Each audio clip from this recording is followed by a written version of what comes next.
Thank you.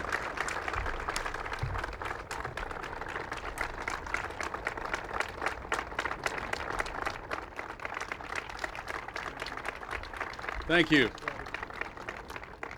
Thank you very much, ladies and gentlemen. Mr. President, to the distinguished members of the Cabinet, and virtually the entire Cabinet is here, and my thanks to every member of the Cabinet. To all of the agency heads who are here, and the majority of them are here, my thanks. To my wife, Tipper, and other members of my family here, if I may, my father and my brother-in-law. Mr. President, if you want to know why government doesn't work, look behind you. The answer is at least partly on those forklifts.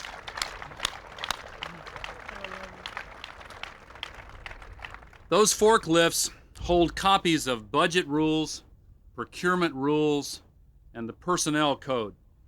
The personnel code alone weighs in at over 1,000 pounds. That code and the regulations stacked up there no longer help government work. They hurt it. They hurt it badly, and we recommend getting rid of it. And that's one reason I'm so pleased today to give you the report of our National Performance Review. The report contains hundreds of suggestions just like that one, totaling $108 billion in savings over the next 5 years if these recommendations are enacted. It is inspired by your vision of a government that works for people, cleared of useless bureaucracy and freed of red tape and senseless rules. This report tells us how to cut waste, cut red tape, streamline the bureaucracy, change procurement rules, change the personnel rules, and create a government that works better and costs less. Let me tell you a little bit about what we found. First, some bad news. We found that government really does not work very well in ways that will take a long time to fix. We've accomplished a lot in the last 6 months, but we still have a government that writes 10 pages of regulations on how to make an ashtray. We have a government that for the last 12 years has managed to spend $4 for every $3 that it takes in. That personnel code on those truck lift pallets behind us, we hire 40,000 people just to enforce that personnel code. And let's not forget, much of what is wrong with government doesn't lend itself to amusing anecdotes. It's the kind of unnecessary red tape that means somebody who calls the IRS with a question gets put on hold forever, or a small business owner has to spend hours and hours filling out a completely useless form, or a division head buys equipment he doesn't need because it's the end of the budget year. It's old-fashioned, outdated government. It's government using a quill pen in the age of word perfect.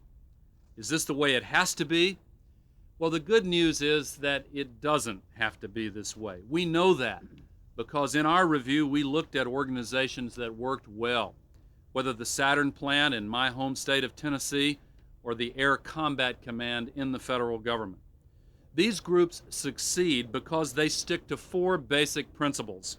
Number 1, cut red tape. Shift from a system based on accountability for following rules to a system where you're accountable for achieving results. Number 2, put the customer first. Listen to them. Change operations to meet their needs. Use market dynamics such as competition to create incentives for success.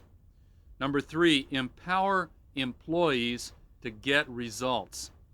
You know, we don't have bad workers in the federal government. We have excellent, hardworking, imaginative workers trapped in bad systems.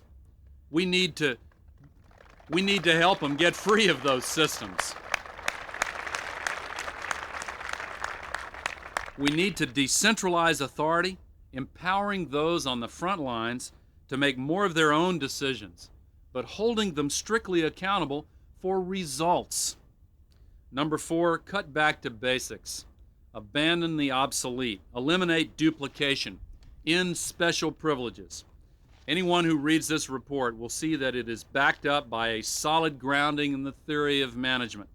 It's fleshed out by hundreds of suggestions that goes straight to the heart of what's wrong in government. And how does it put things right? Well, Mr. President, let me mention 5 areas that, if we can make these changes, will be dramatically changed by this report. First of all, it tells us how to cut wasteful spending. We can get rid of those outdated subsidies, not just for mohair sweaters, but in every area. We'll consolidate departments. We'll get rid of duplicate departments. We'll allow competition to bring about better service at lower cost. Second, it tells us how to streamline the bureaucracy, and we can cut it dramatically. We can downsize government by 12%, reducing the bureaucracy by 252,000 positions. We can also change the structure of government by getting rid of the layer upon layer of management that prevents us from getting things done for the American people. Third, it tells us how to improve customer service. We can set customer service standards equal to the best in business. We can require agencies to survey customer satisfaction and measure performance based on customer satisfaction. Fourth, it tells us how to overhaul federal procurement. We can simplify it, give managers buying authority, streamline the process so they can buy more like businesses buy, and save money in the process. And finally, it tells us how to overhaul the personnel system. We recommend scrapping that 10,000-page personnel code by next September, replacing it with guiding principles. We want managers to be able to hire and to fire, to promote, to reassign, and to reward excellence. Can we do all this right away? No, it's going to take a lot of hard work and a lot of cooperation from Congress. Mr. President, this report is just the beginning, but I'm confident we can do the job. If we make these changes, we can create a government that works better and costs less. We can treat taxpayers like customers. We can provide a quality product. We can hold government employees accountable and reward excellence. The National Performance Review is about change. It will get us moving from red tape to results. It will result in a new customer service contract with the American people, one that demonstrates to taxpayers that their tax dollars will be treated with respect for the hard work that earned them. For too long, government has been an obstacle to change. But if government is powerful enough to block change, then it is powerful enough to bring change.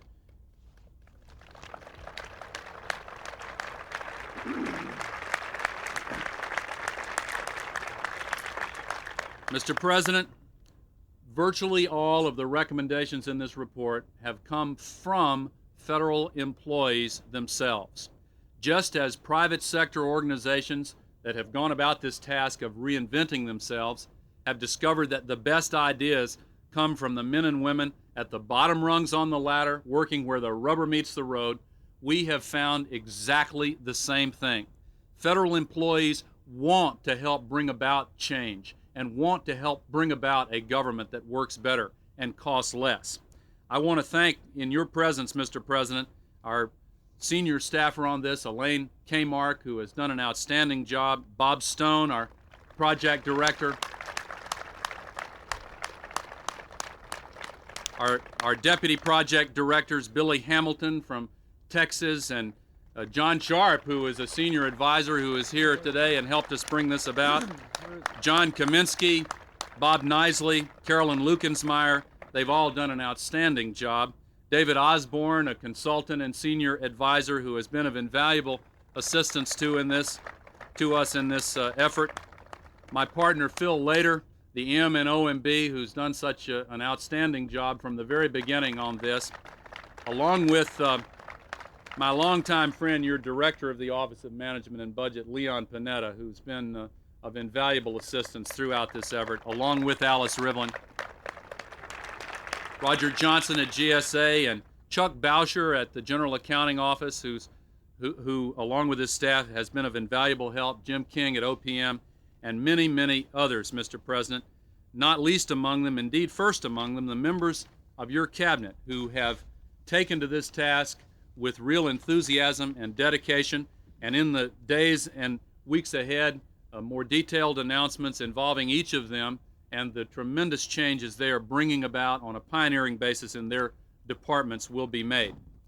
There's a lot of hard work ahead of us, but as we take the first steps, Mr. President, I'm confident that we are well served by this report, one as solid, well-constructed, strong, and able to help us carry the load as those lift trucks behind us there. So, Mr. President, it is my great pleasure to submit this report to you.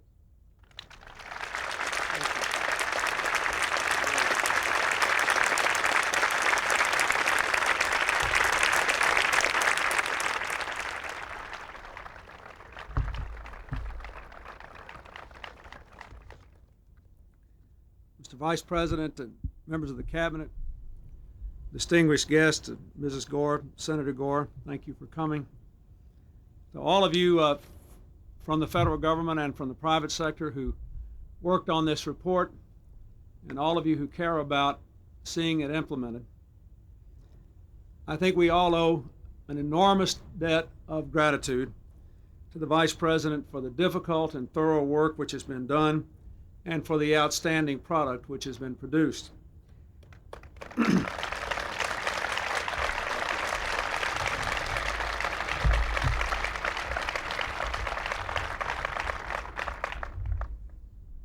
My gratitude is great also to the staff of the National Performance Review and to the employees of the federal government and the people in the private sector who helped us to do this, and to the cabinet members who have supported it. I will say I had the opportunity to read this report in draft over the weekend. I read it very carefully. I read some sections of it more than once. And if the report is any indication of where we're going, then the future looks bright indeed, because this is an oxymoron. This is a government report that's fun to read. It's well written, it's interesting, it's compelling, and it is hopeful. I ran for president because I wanted to get America on the move, and I wanted to pull our country together. And it became quickly apparent to me in the campaign that the feelings I had developed not only as a citizen but as a governor over the previous 12 years were widely shared by others. It's hard for the national government to take a leadership role, even a partnership role, in bringing America together and putting America on the move when people have no confidence in the operations of the government, when they don't believe they get good value for the dollars they give to the government in taxes, when they don't believe that they're being treated like customers, when they don't really feel that they are the bosses in this great democratic enterprise. And so 6 months ago, I asked the Vice President to embark on a risky adventure to see if we could make the government work better and cost less, serve our people better, and to, as important as anything else, rebuild the confidence of the American people in this great public enterprise. Our founders clearly understood that every generation would have to reinvent the government, and they knew that long before the government was nearly as big or cumbersome or bureaucratic or far-reaching as it is today. Thomas Jefferson said, "Laws and institutions must go hand in hand with the progress of human mind. As that becomes more developed, more enlightened, as new discoveries are made and new truths discovered, and manners and opinions change. With the change of circumstances, institutions must advance also to keep pace with the times." That is what the Vice President and this group tried to do, to listen and to learn from people who best understand how to make government work better.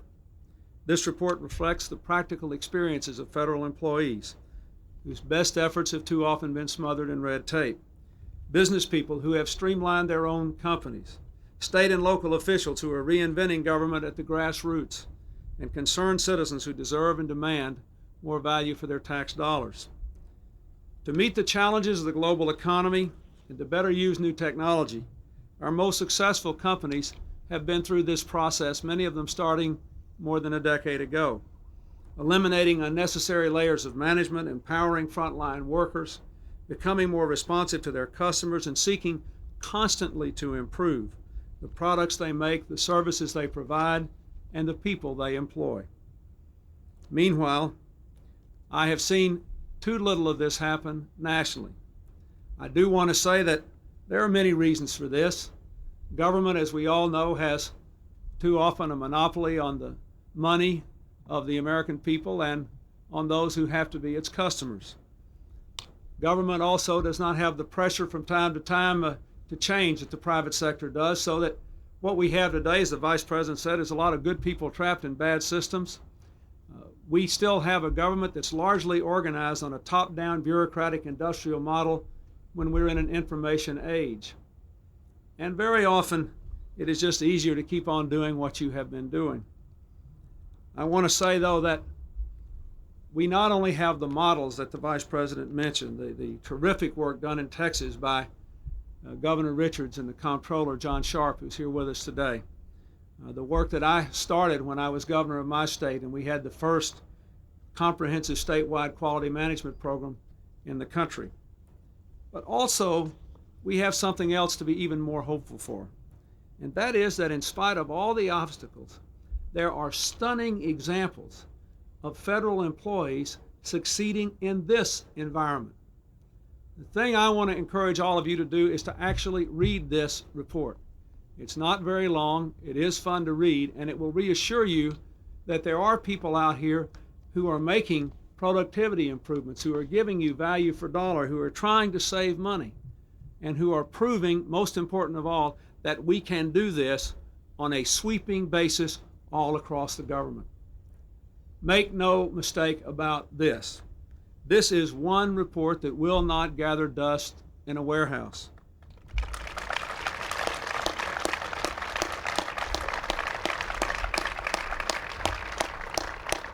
I will challenge every concerned American to read it. I will discuss it in great detail with the members of the Congress. I will ask people to help us to pass those programs which have to be passed through Congress and to implement those things which must be done by the executive branch. This program makes sense. It's going to work. We're going to do it. There are a lot of places in this program where, in this report, where it says the president should, the president should, the president should. Well, let me tell you something. I've read it, and where it says the president should, the president will.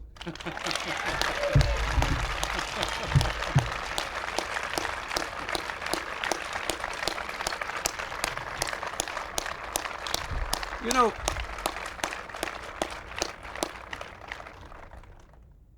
everybody knows that we've got a big budget deficit. Most of us know we've ironically also got an investment deficit. The two are not unrelated. We don't have enough money to invest in the growth of the economy and the development of our people because we spent too much money on other things and because we have refused to change. The key to remedying both the budget deficit and the investment deficit is to overcome the performance deficit in the federal government, and we intend to make a beginning of that.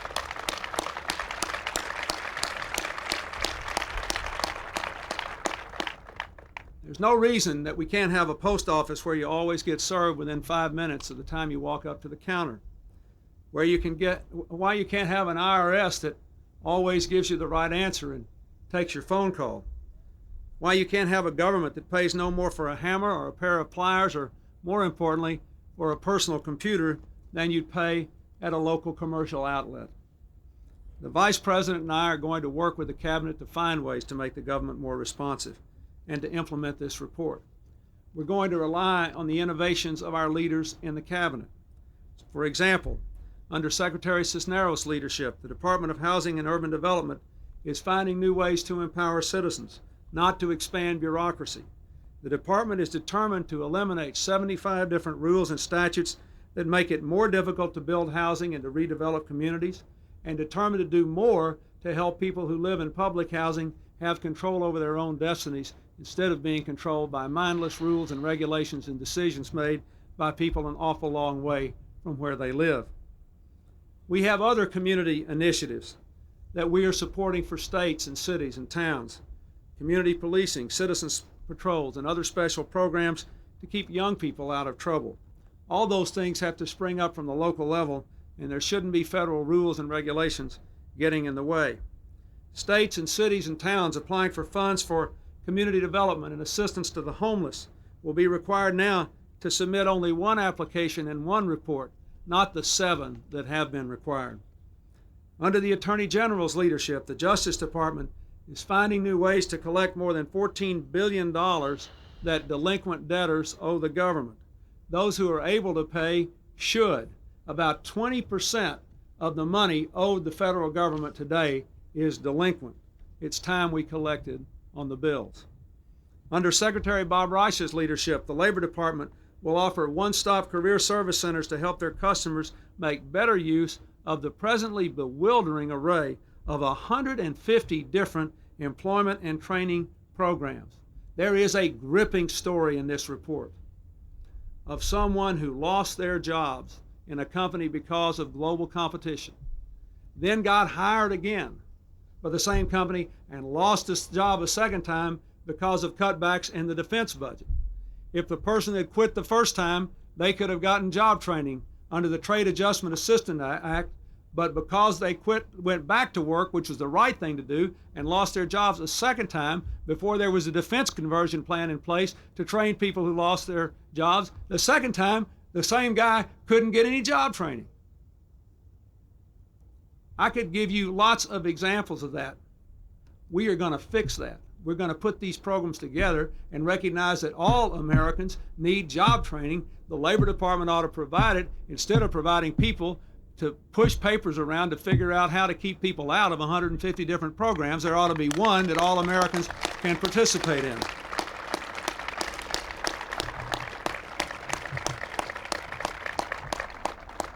Under Secretary Mike Espy's leadership, the Agriculture Department is concentrating on 6 key functions: commodity programs, rural development, nutrition, conservation, food quality, and research. This will allow the Agriculture Department to consolidate from 42 to 30 agencies and cut administrative costs by more than $200 million a year. This just isn't about changing our government. It's about changing our country. We reinvent the government. We are doing something that is essential to reviving our economy, restoring our confidence in government, and therefore permitting us once again to be one American community. Last month, we passed an important milepost when Congress passed the economic plan that will begin to pay down an enormous deficit we inherited, cut wasteful spending, and make investments we need in our people, our jobs, our educational and technological future. In the weeks ahead, we have other challenges to face, from reforming our healthcare system to provide security for every family, to opening new markets for our products and services abroad so that we can start creating jobs again. But to accomplish any of these goals, we have to revolutionize the government itself so that the American people trust the decisions that are made and trust us to do the work that government has to do. The entire agenda of change depends upon our ability to change the way we do our own business with the people's money. That is the only way we can restore the faith of our citizens. An effective government can offer people opportunities they need to take greater responsibilities for their own lives and to rebuild their families, their communities, and our beloved country. We ask the support of Americans from every walk of life, from every party, from every region. The government is broken and we intend to fix it, but we can't do it unless we all understand that this isn't a Democratic goal or a Republican goal. This is an American imperative, and we all need to be a part of it.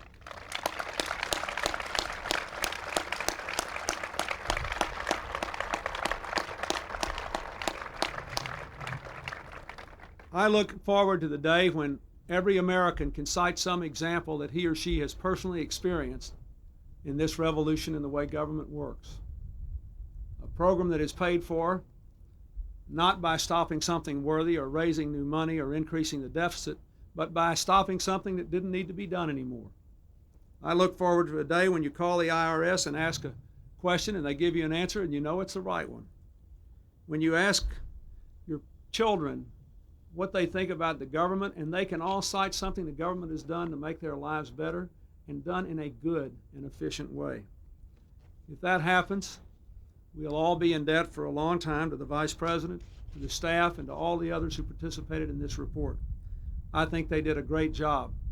Now it's time for the rest of us to do a great job and implement the recommendations so that we can change the way the American people feel about their government and change the role that the government plays in our lives for the better. Thank you very much. God bless you.